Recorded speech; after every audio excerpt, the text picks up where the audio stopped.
Hello, everyone. I'm Paul Caracciolo, joined by MJ Baird. MJ, how you doing? Good, Paul. Thanks for having me. We have a Sports Spas special today. It's a Frozen Four edition. Quinnipiac, obviously, in the Frozen Four in Tampa this year. Playing a tough BC squad, MJ. What do you see from this game? BC 28-7-5 on the year. Hockey East Championship. What do you see? I think it's going to be a really good game, Paul. Goals per game for these teams, they're the same, 3.9. So just about 4 goals per game. That's really good numbers. Putting up 4 goals a game, you're going to win a lot of games. Yeah. And as we've seen, as you just said, they do win a lot of games, BC and Quinnipiac both. And oppositely, if you look at the other side of things, goals against per game, it's 2 or just under 2 for both. So both teams are scoring a lot of goals, not giving up a lot. That's a recipe for success. Yeah. And that you can attribute that a lot to the goaltenders, but also the defense of both of these teams. Strong defenses, keeping pucks out of not only the back of the net, but their defensive zone in general. They like to possess the puck a lot on offense. Quinnipiac power play, could be lethal this weekend. 29% just about on the conversion rate. If Quinnipiac can find a lot of power plays this weekend, they could be successful. But, the BC penalty kill, too, almost 90%. They're doing just well killing penalties. So I think it's going to be a really evenly matched game. I would not be surprised to see overtime. No. Now, BC, obviously a big kind of team, physical. You mentioned defensive, of course. Now, big teams have kind of given Quinnipiac problems over this season. I mean, you see it with Cornell, you see it with teams like Clarkson. Do you really think they can overcome those kind of challenges they've seen this year to really take it to them? I mean, BC's got some NHL talent on their team. For sure. They have a lot of draft picks, BC does. I got some key players for you right here, actually, Paul. Ryan Fitzgerald, junior forward, he's averaging a point a game in the postseason alone. If you have a junior that's putting up points like that, those numbers, you're going to go far, as they have. Colin White, a freshman, actually from just near my hometown in Massachusetts, 2 goals in the Hockey East tournament. Freshman producing like this, that's good stuff. You can't complain about that. Casey Fitzgerald, brother of Ryan, who I just mentioned, on defense, 12 points since the beginning of February. Teams and players that are hot at the end of seasons, they do well, hence BC being in the Frozen Four. Thatcher Demko, too, outstanding goalie. He's a Hobie Baker hat trick finalist, one of the last 3.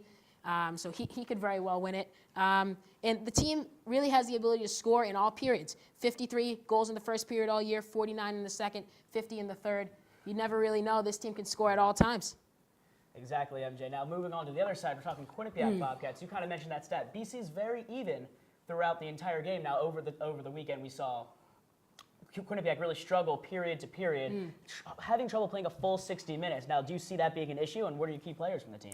It could be an issue, Paul. Like we've said all year, they come out to some slow starts sometimes in games, and if they find themselves down early to a really good BC team, that could be disastrous for them. If they find themselves down 2 or 3 goals early, they may not be able to come back. But here are some key players for you from Quinnipiac. Obviously, Sam Annis, the junior, leads the team in goals, points, everything. 10 power play goals, plus 17 on the year. He's played in every game for Quinnipiac. He's recorded a point in 32 of the 41 games. That's all but 9 games. Yeah.